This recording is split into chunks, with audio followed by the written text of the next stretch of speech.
Assalamualaikum guys, selamat datang ke SRTV.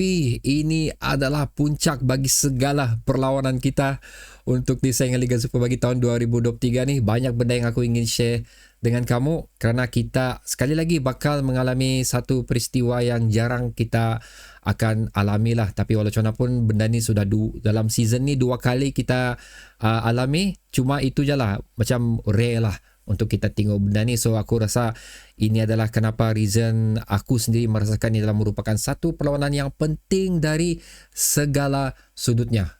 So itulah perbincangan di sepanjang video ni. Tapi sebelum tu guys, iklan sikit. Bagi anda yang belum subscribe SRTV, sila tekan butang subscribe dan juga like video SRTV ni. So tanpa buang masa, jom kita mulakan.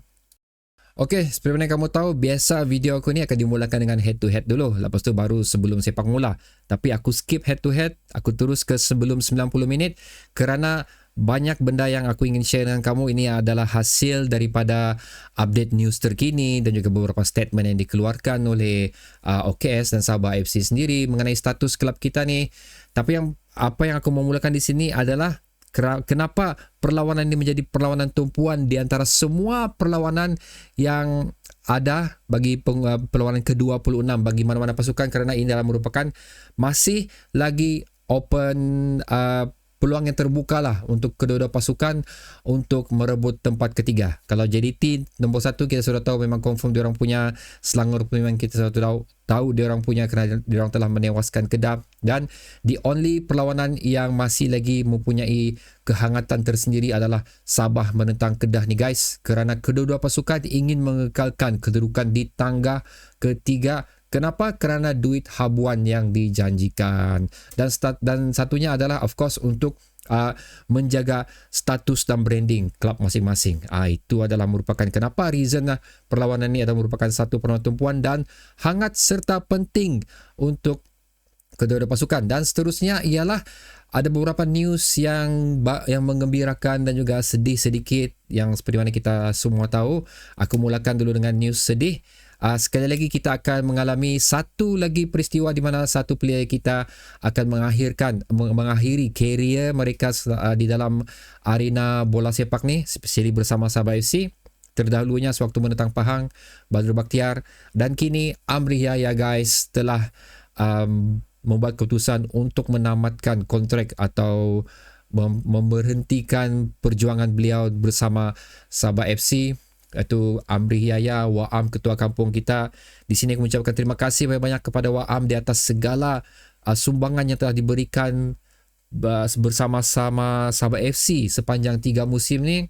Bagi aku, persembahan terbaik Wa'am adalah sewaktu season lepas tahun 2022 bersama Sabah FC, di mana beliau adalah merupakan figure utama yang membawa kemenangan Sabah, yang perlawanan dramatik bagi aku lah, tu sewaktu menentang Kedah dan satu lagi sewaktu menentang Melaka.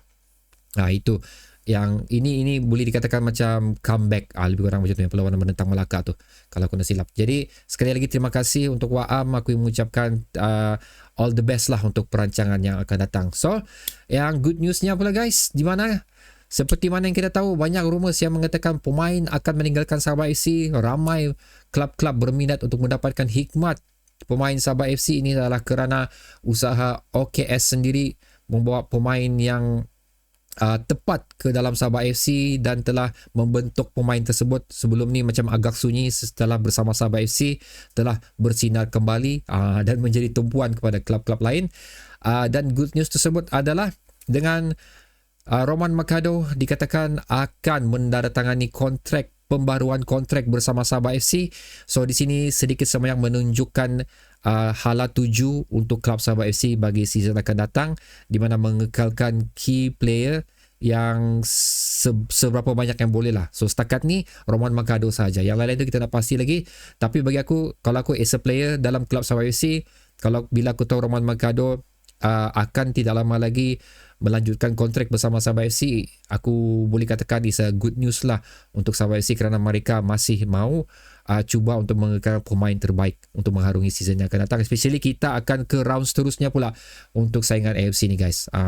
So no point kalau kita kekalkan pemain terbaik kita yang memang sudah cukup serasi bersama klub ni untuk maksudku kalau tidak kekalkan pemain tersebut dibawa ke saingan AFC ataupun season Liga Super akan datang, di mana kita perlu lagi sekali lagi untuk mencari keserasian apa semua kepada pemain, dan baik untuk kita kekalkan dengan apa yang kita ada dan menambah baiki apa yang kekurangan. Di sini adalah bagi aku, sekali aku katakan, adalah merupakan satu petanda baik untuk kita lah selaku peminat Sabah FC. Dan seterusnya guys adalah mengenai perlawanan ni. Kita berbalik pada perlawanan ni. So itu adalah berita baik dan berita buruk yang aku share. Untuk perlawanan ini, aku mengharapkan stadium akan penuh.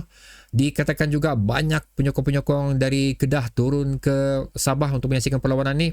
Aku sendiri tadi, aku makan di Anak Mami, aku ada jumpa lah beberapa orang pakai baju Kedah FC.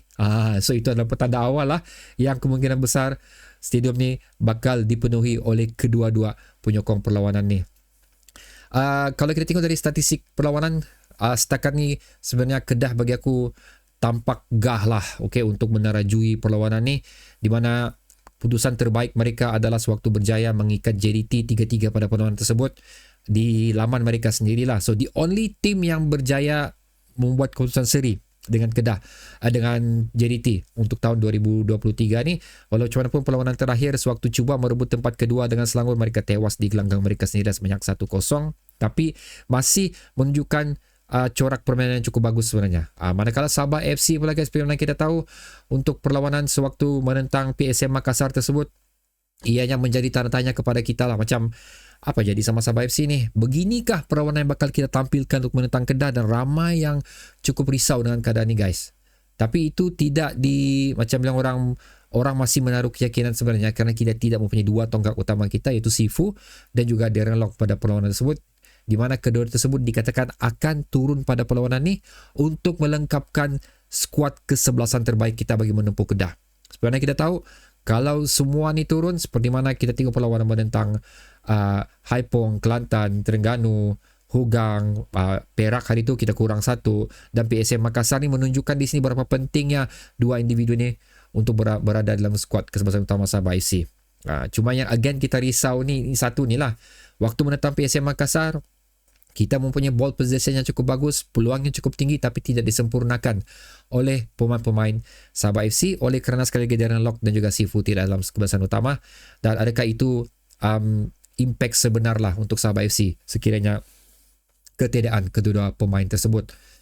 Menjadi persoalannya lah, pasal again kita risau juga Darren Lock atau Sifu akan turun sebenarnya. Tapi kalau mengikut apa hasil bacaan aku, kedua pemain ni akan turun dan sekali lagi akan mengetuai kesebelasan utama Starting 11 Sabah FC, dan akan menjanjikan perlawanan seperti mana yang kita saksikan beberapa perlawanan away kita tempoh hari itulah. Dan aku ulang sekali lagi, OKS Pak Tisu pun sendiri mengakui yang mereka ingin merebut tempat ketiga bagi perlawanan ni. So banyak mengatakan waktu menentang PSM Makassar tu mungkin itu adalah perlawanan untuk memanaskan badan saja sementara bersedia untuk menentang Kedah, kerana kita perlu tahu perlawanan menentang PSM Makassar 14 hari bulan, perlawanan menentang Kedah 17 hari bulan, satu gap yang cukup kecil sebenarnya untuk pemain-pemain kita berehat. Manakala last perlawanan untuk Kedah tempoh hari sewaktu menentang Selangor adalah 2 Disember, mereka mempunyai masa rehat yang cukup panjang. So di situ adalah satu advantage untuk Kedah dan satu disadvantage untuk Sabah FC. So itu adalah rumusan secara ringkas mengenai perlawanan ni guys. Dan pendapat aku pula guys, of course aku mau Sabah menang perlawanan ni. Aku yakin Sabah akan menang perlawanan ni. Berapa jumlah gol? Tidak akan banyak jaringan dilakukan. Kejap aku fikir dulu sekejap. 2 untuk Sabah, 1 untuk Kedah lah. Lebih kurang macam itu saja. Tapi again, ini adalah merupakan satu perlawanan yang sukar kerana kita tahu keupayaan Kedah. Kita tahu Nafuzi itu adalah merupakan juga salah seorang coach tempatan yang terbaik setakat 2 musim yang telah dilalui beliau ni. So kita tidak boleh memandang rendah apa yang ada di dalam kepala Nafuzian sekarang ni. Tapi kita tidak boleh mengindahkan juga kepintaran OKS bagi menempuh permainan malam ni.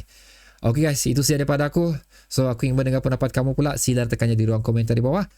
All the best untuk Sabah FC. Jumpa kamu di stadium malam ni, InsyaAllah. So all the best sekali lagi untuk kita semua. Assalamualaikum.